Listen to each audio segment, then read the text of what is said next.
poor young bride married a 73-year-old millionaire 1 week later. Her world turned upside down.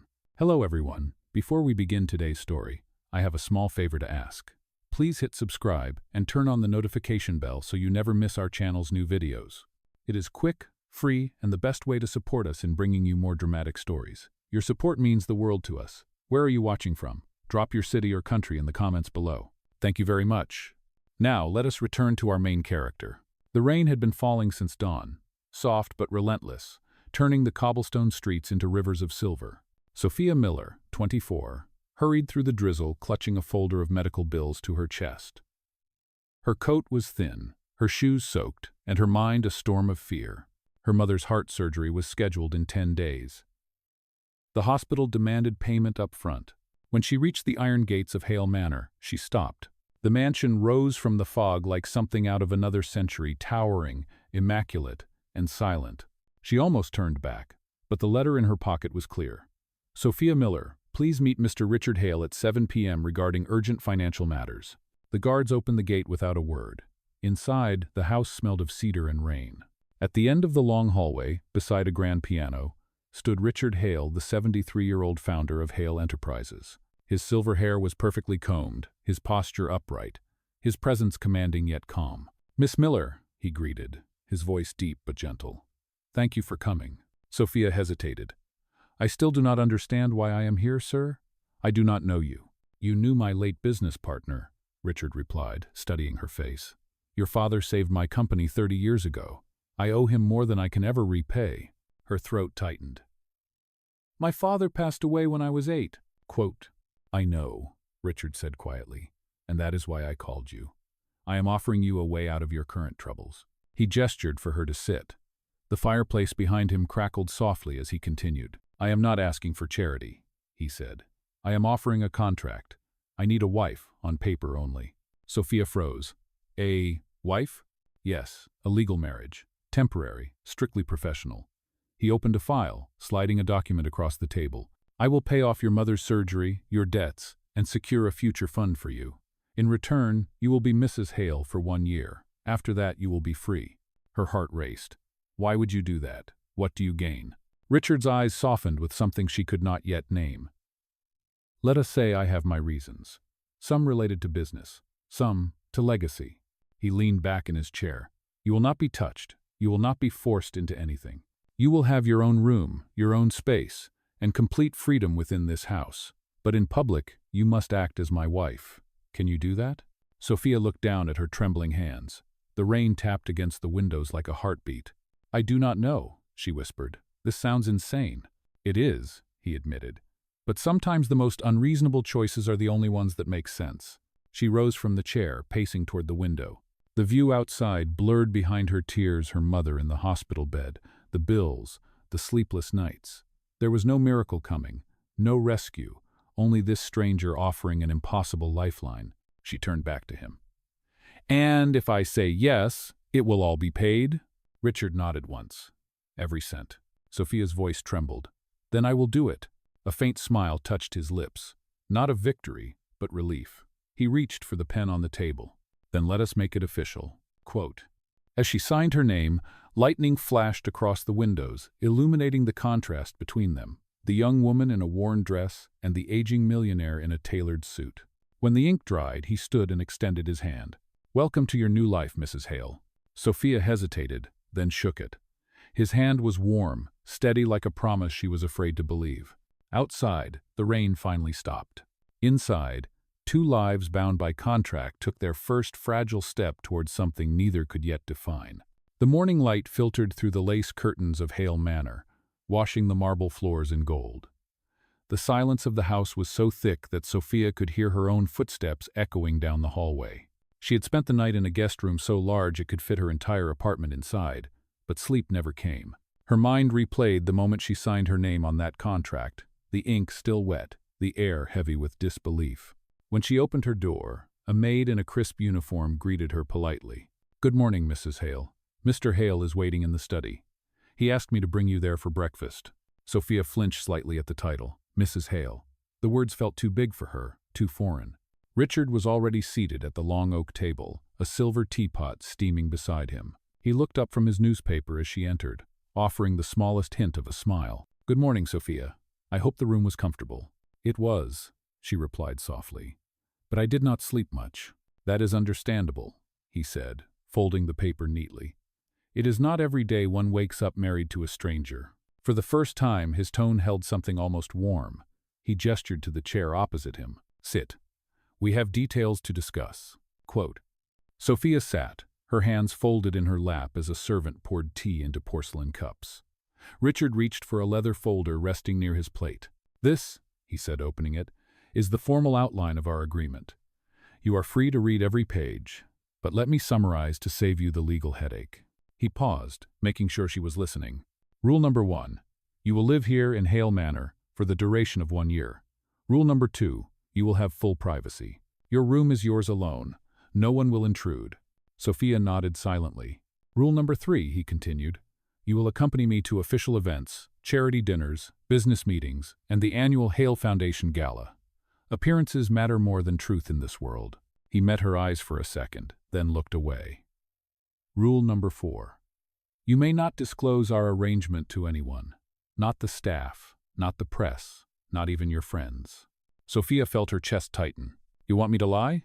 "Not to deceive," Richard said calmly. "To protect. Once the year ends, everything will return to normal, and you will leave this house with enough funds to start again." He closed the folder and leaned back slightly. "Does that sound manageable?" Sophia looked at him for a long moment. His voice carried authority, but beneath it was exhaustion, an echo of solitude. She nodded. "Yes, I can do that." "Good," he said, rising from his chair. "Our ceremony will be small, private, and discreet. I have already arranged everything. The lawyers will witness, and a notary will file the paperwork immediately." Her stomach twisted. "Today?" Richard's gaze softened. "Delays only make things harder. Let us get through it quickly." By noon, she stood in a pale cream dress that had been selected for her by one of the house staff. It was elegant but simple, far beyond anything she had ever worn. Her hands shook as she adjusted the hem. In the small library that served as the makeshift chapel, 2 witnesses stood quietly by the window. A notary sat at a polished desk with the official documents. The air smelled faintly of old books and roses. Richard entered wearing a charcoal suit. He looked every bit the powerful man she had seen in newspapers, yet his expression was strangely gentle. When he spoke his vows, his voice was steady, deliberate, and free of emotion. Sophia repeated her lines, each word tasting foreign on her tongue. When the notary declared them husband and wife, Richard reached out and placed a ring on her finger. The band was plain gold, no diamonds, no flourish, just weight and warmth. "Welcome to your new life, Sophia," he said quietly. After the ceremony, the witnesses left, and the house returned to its cavernous silence. Richard turned toward her. "There will be a car at your disposal," he said, "and a monthly allowance. You may decorate your room however you wish. You are free to continue your studies or your work. I only ask that you respect the boundaries we agreed upon." Sophia looked down at the ring, feeling its unfamiliar weight. "Why me, Mr. Hale? You could have chosen anyone. Someone from your circle, someone closer to your age." Richard hesitated before answering. "Because I wanted someone who would not see me as a bank account. I wanted someone who still remembers how to be kind." Quote. For a moment, neither of them spoke. Outside, the rain had stopped completely. Sunlight broke through the clouds, reflecting on the marble floors like liquid gold. Sophia finally nodded. "Then I will keep my promise." Richard gave her a small, respectful nod in return. "So will I."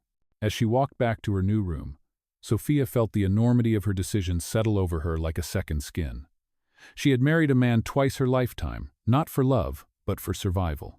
Yet, as the golden light filled the hallway, a strange thought crept into her heart. Maybe this contract was not an ending, but the beginning of something she could not yet understand.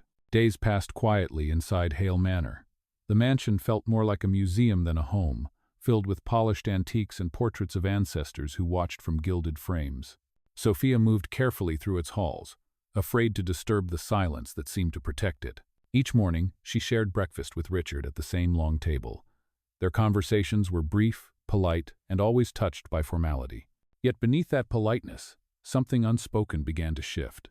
One morning, Richard appeared in the study with a stack of papers in his hand. "These are the official terms," he said, laying them on the desk between them. "You should have a copy. It is important that you understand every word." Sophia approached cautiously. The folder smelled faintly of old ink and cedar. As she read through the pages, her eyes caught on the final paragraph. Violation of confidentiality will result in immediate annulment and forfeiture of payment. She swallowed. So, if I tell anyone, I lose everything. Richard nodded. That is correct. That sounds lonely, she murmured. He gave a faint smile. Loneliness is something I am well acquainted with. He signed his initials at the bottom of the page, then offered her a pen. Now you. Her hand trembled slightly as she wrote her name, the gold nib gliding across the paper. The contract was no longer an idea, it was real. When she finished, Richard folded the documents neatly into an envelope and locked them inside a drawer.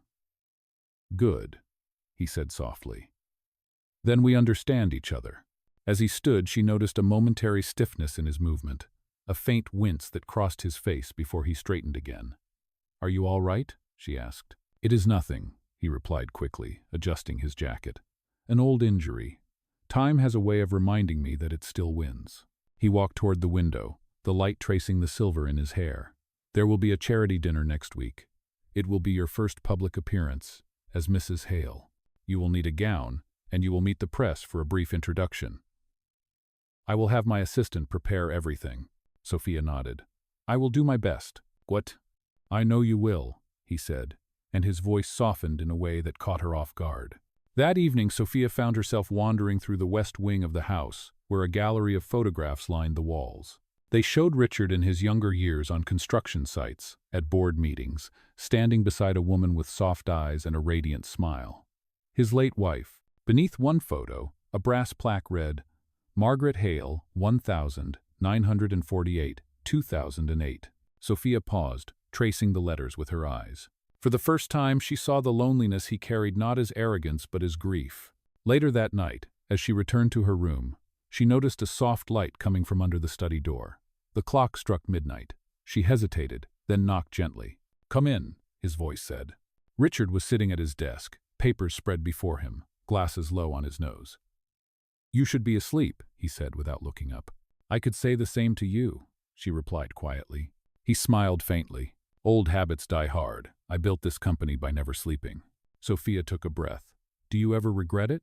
Building everything, but ending up alone in a house this big? He looked up slowly, meeting her gaze. The question hung between them like smoke. Every day, he admitted. But regrets are useless. You can only make peace with what you have left. She stepped closer, her voice barely above a whisper. And what do you have left? He looked down at his hands, the faint tremor of age visible. A name, he said softly. A legacy to protect. And perhaps a chance to do one decent thing before I am gone. Sophia did not fully understand what he meant, but she saw the fatigue in his eyes, the kind that no amount of wealth could cure. When she returned to her room, she stood before the mirror, the golden ring glinting under the lamp. For the first time, she wondered if this marriage was more than a transaction. In another part of the house, Richard sat alone, staring at the flicker of the fireplace. On the desk beside him lay a sealed envelope marked, To Sophia, in the event of my death. He ran his fingers over it, then placed it back inside the drawer. Outside, thunder rolled over the distant hills. Inside Hale Manor, two people bound by contract, divided by decades, began to feel the faint, unfamiliar pull of something deeper than duty. And though neither dared to name it, both felt it. A quiet beginning, hidden beneath the surface of a deal that was never supposed to become real. A week later, the charity dinner arrived, the first time Sophia would step into Richard's public world. The afternoon sun poured through the grand windows of Hale Manor as a team of stylists hurried around her, adjusting the deep blue gown that shimmered like midnight. She had never worn anything so beautiful. The dress hugged her frame perfectly, modest yet graceful, its fabric whispering with every movement. When she looked in the mirror, she barely recognized herself. Richard appeared at the doorway, cane in hand, his tailored black suit fitting him like armor. He paused for a moment, his gaze softening as he took her in. You look perfect, he said simply. Thank you, she replied, her voice small but sincere. You do not need to be nervous, he said. You belong in any room you walk into. The limousine glided through the city as the evening lights came alive. Sophia watched the streets blur by, her reflection flickering against the window. Beside her, Richard sat composed, his expression unreadable. The city whispered with life, but inside the car there was only quiet anticipation. At the gala, flashes from cameras lit up the marble steps like lightning, Reporters called out their names as they entered. Richard guided her with steady confidence, his hand hovering just above the small of her back. "Smile, Mrs. Hale," he murmured. "And remember, you are not pretending to be anyone. You are exactly who you need to be tonight." Quote, the ballroom gleamed with crystal chandeliers and the hum of conversation. Every guest seemed polished, powerful, and watching. Sophia held her breath as a reporter approached. "Mr. Hale," the woman said cheerfully, "we did not expect to see you with someone new. May we ask about your lovely wife?" Richard turned slightly, offering Sophia the floor. Sophia hesitated, then smiled. "It was unexpected," she said softly. "But sometimes the most surprising chapters begin when we stop planning them." The reporter grinned. "Beautifully said." For a moment, Sophia caught a flicker of pride in Richard's eyes. She had passed the first test. As the evening unfolded, she found herself easing into the rhythm of polite laughter and gentle conversation. Yet, when she glanced at Richard across the room, she noticed how often his hand brushed his chest, how he turned slightly to hide a cough. He excused himself once or twice, claiming to take calls, but she sensed something else, a shadow he did not want her to see. Near the end of the dinner, a philanthropist named Charles Whitmore approached their table. He was tall, charming, and far too curious. "Mr. Hale," he said, shaking Richard's hand firmly, "you never fail to surprise us. Your new wife is quite young. Tell me, was it love or business?" Sophia's stomach tightened. Richard's jaw flexed, but before he could respond, she leaned forward. "It was kindness," she said evenly, "and I think the world could use more of that." The table fell silent for a heartbeat before Charles chuckled awkwardly. "Touché, Mrs. Hale." When the dinner ended, Richard offered her his arm. "You handled that beautifully," he said quietly as they walked toward the exit. "I only said the truth," she answered. Outside, the night air was cool and gentle. Their driver opened the car door, but Richard paused, looking out toward the glowing skyline. "It has been a long time since I have had anyone beside me in a room like that," he admitted. Sophia glanced up at him. Did it feel strange? He smiled faintly. It felt human. Back at Hale Manor, Sophia changed out of the gown and hung it carefully in the closet. The house was quiet again, its stillness wrapping around her like a heavy blanket. She found herself walking toward the garden, where faint lights glowed among the roses. Richard stood by the fountain, hands in his coat pockets, staring at the reflection of the moon. "Could not sleep?" he asked without turning. "Neither could you," she replied. He chuckled softly. "Touché." For a while they stood in silence, listening to the trickle of water. Then, his voice softened. "My late wife loved this garden," he said. "She planted those roses herself. I never had the heart to replace them." Sophia watched him, the silver in his hair gleaming under the moonlight. "They are beautiful," she whispered. "She was too," he said, almost to himself. Their eyes met, and for the first time since this strange arrangement began, Sophia saw not the powerful millionaire, but a man quietly grieving the pieces of life he had lost. That night, as she returned to her room, she realized the distance between them was beginning to change, not through contracts or promises, but through something that could not be written or erased. And while she did not yet understand what it was, she could feel it growing steady, quiet, and real. The following week unfolded in a strange new rhythm. Sophia had begun to adapt to the quiet luxury of Hale Manor, the morning tea served precisely at 8. The soft piano music that filled the halls, the staff who treated her with careful respect but silent curiosity. She often caught them glancing at her with questions they dared not ask. Richard spent most of his days in the study, attending to company calls or reviewing files from his foundation. Yet every evening, just before sunset, he would invite her for a short walk through the garden. It became their unspoken ritual, a bridge between two distant worlds. One evening, as the sky blushed pink and gold, Sophia found him waiting by the fountain. His cane rested beside him, and a cup of chamomile tea sat untouched on the stone ledge. "You are late," he said gently. "I lost track of time," she replied, smiling. "The house is large enough to lose a person twice." He chuckled. "That it is. I used to fill it with guests, parties, laughter. Now I am lucky if I hear my own footsteps." She sat beside him. "You could host again," she said softly. "You still have people who care." He shook his head slowly. Care is a word used easily, but lived rarely. The wind carried the scent of roses between them. After a moment, he turned toward her.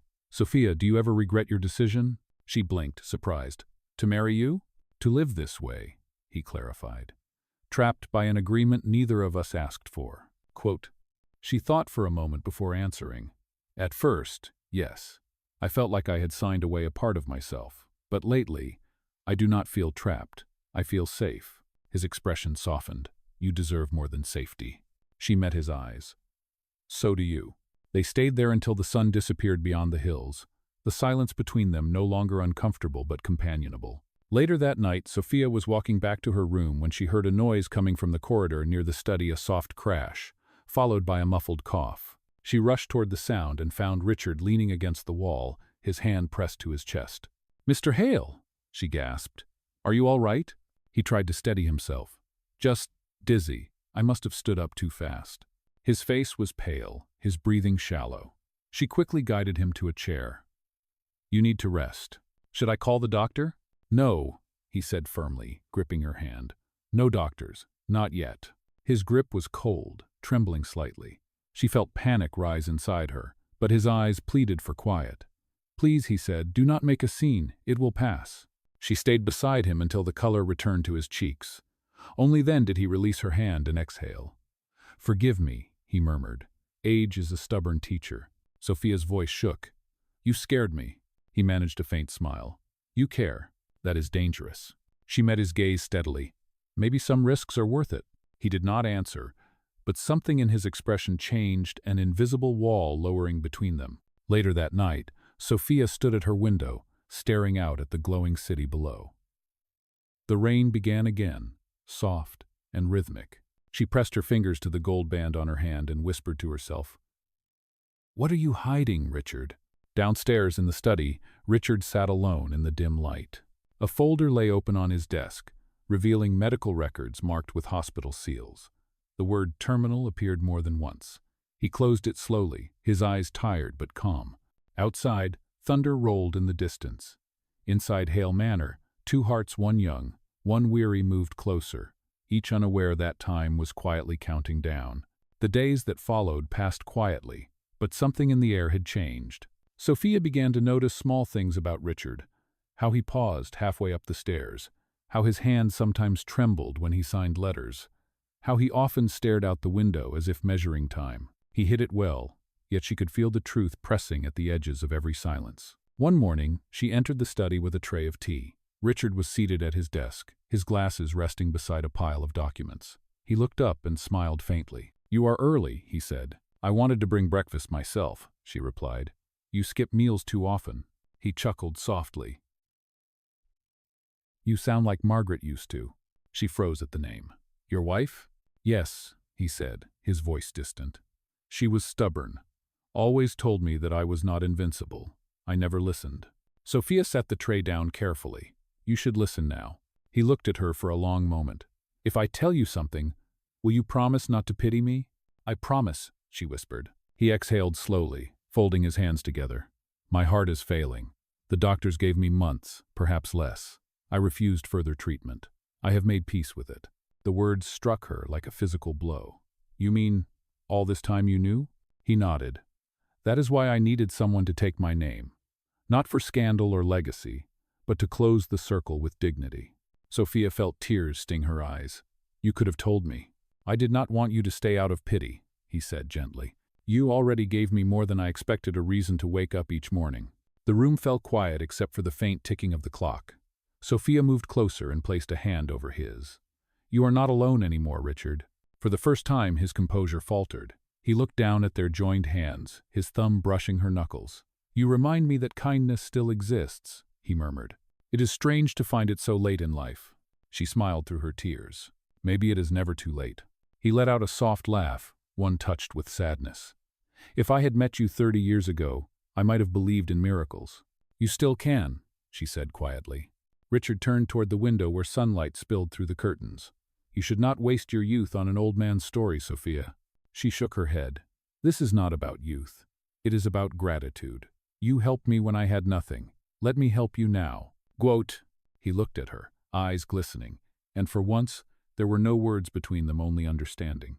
That night, as the manor fell silent, Sophia stood outside his study door and whispered a prayer she had not said since childhood. She did not pray for miracles. She prayed for time. The revelation of Richard's illness changed everything. Sophia no longer saw Hale Manor as a gilded cage, but as a fragile world slowly fading around him. Every morning, she helped him walk through the garden, even when his steps grew slower and his breath came short. The roses he once tended now bloomed brighter than ever, as if trying to hold back time. One evening, as they returned from their walk, Sophia found an unfamiliar car parked near the front steps. A man in a dark suit waited by the entrance, holding a sleek briefcase. Richard's expression hardened. "Mr. Hale," the man greeted. "I came regarding your estate transition plan. The board is concerned about the new beneficiary." Sophia looked at Richard in confusion. "Beneficiary?" The man hesitated, glancing at her. Richard's voice cut sharply through the air. "That will be all, Mr. Collins. I will handle this matter personally." The man nodded stiffly and left. When the sound of the car faded, Sophia turned to him. "Richard, what was that about?" He sighed heavily. "The board wants control of the foundation after I am gone. They are worried about my decision to name a new successor." "And who is the successor?" she asked quietly. He looked at her, his gaze steady. "You." Sophia's breath caught. "Me? That is impossible. I do not belong in your world." "You belong wherever integrity is needed," he said softly. "I have seen your strength. You care without motive, and that is rare in business or in life. The foundation will live on through you." She shook her head, overwhelmed. "But your partners will never accept it. They will think I used you." "They already do," he said with a weary smile. "Let them. In time the truth will outlive their doubts." Later that night, while Richard rested, Sophia sat alone in the library. The fireplace cast golden light across the marble floor. On the desk lay the folder he had once hidden his medical records, his will, his instructions. The reality of his trust weighed heavy on her chest. Suddenly, the front door slammed open. She turned and saw Mr. Collins storming in with two other men. "Mrs. Hale," he said coldly, "we have a right to verify the legal documents. Mr. Hale's mind is not what it used to be." "How dare you?" Sophia said, her voice trembling with anger. "He is perfectly lucid." Richard appeared at the top of the stairs, his face pale but resolute. "That is enough," he commanded. "Leave my house." "Sir," Collins argued, "we only want to ensure the company remains in capable hands." "Quote, it already is," Richard said, gripping the railing for balance. "And those hands are hers." The men exchanged uneasy looks but obeyed his order. When they were gone, Richard turned toward Sophia. "Now you understand why I needed someone strong beside me." Sophia's eyes filled with tears. "You should not have to fight alone." He smiled faintly. "I am not alone anymore. You." As the rain began to fall again outside, Sophia realized the contract that once bound them in formality had become something deeper, an unspoken vow of loyalty, one neither of them had planned but both had chosen. The confrontation left the manor in uneasy silence. For days, the staff moved quietly, afraid to disturb the fragile peace between duty and truth. Sophia stayed close to Richard, helping him with his medication and paperwork, but she could feel his strength slipping away with each sunrise. His once commanding presence had softened, replaced by a quiet acceptance that frightened her more than the illness itself. One afternoon, while she was sorting through letters in the study, Richard called her over. His voice was weaker now, a faint echo of the man who once ruled boardrooms. "Sophia," he said, "there is something I must tell you before it is too late." She hurried to his side. "Do not talk like that," he smiled faintly. "Please, let me finish." He reached into the drawer and pulled out a sealed envelope marked with her name. "Everything I own, every company share, every estate will transfer to the Hale Foundation in your care. I want you to continue the work Margaret began. Feed the poor, fund education, and give people the chances life denied them." "You kekto!" Tears welled in her eyes. "You cannot do this. People will think I married you for money." He shook his head gently. "Then let them think what they will. The truth is between us, and that is enough." Sophia held his hand tightly. "Why me, Richard? Why trust me with everything?" "Because," he whispered, "you are the first person in years who treated me like a man, not a name. You saw me, Sophia. That is worth more than fortune." The words shattered her composure. She leaned forward, resting her forehead against his hand.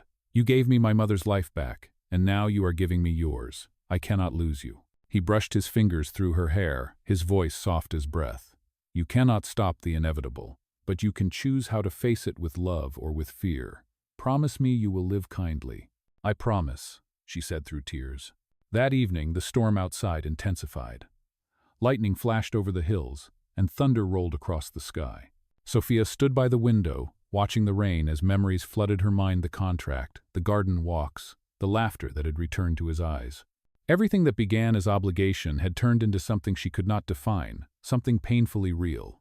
Suddenly she heard his voice behind her. "Sophia." It was barely a whisper. She turned and saw him standing, leaning heavily on his cane. "Help me to the garden," he said. "You should rest," she pleaded. "Please," he said again. "Just one last walk." She wrapped a coat around his shoulders and guided him through the hall. The air outside was cool and wet, the roses glistening under the rain. They reached the fountain where they had spent so many evenings. Richard looked up at the storm with a faint smile. Margaret used to say that rain washes away regret. Sophia squeezed his hand. "Then let it wash everything clean." He turned to her, eyes filled with peace. "You kept your promise, Sophia. You gave me life again." Before she could speak, his body sagged gently against her shoulder. The rain kept falling, soft and endless, as Sophia held him close and whispered his name through trembling lips. The night swallowed their voices, and somewhere between the thunder and the roses, a life quietly ended, not with fear, but with grace. The morning after the storm, Hale Manor was wrapped in stillness. The air smelled of rain and roses, the kind of calm that follows heartbreak.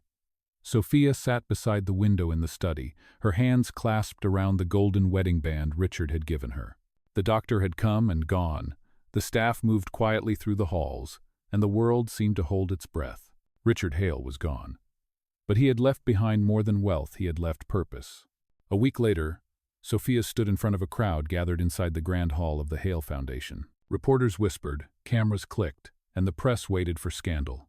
She faced them without fear, her black dress simple, her expression steady. "Mr. Hale was not just a businessman," she began. "He was a believer in kindness. He showed me that the true measure of a person is not what they own, but what they give." She paused, her voice trembling but clear. "I will continue his mission. Every school, every shelter, every hand that needs help will carry his name and his heart. The Hale Foundation will live for compassion, not for profit." The crowd was silent. Even the reporters lowered their cameras.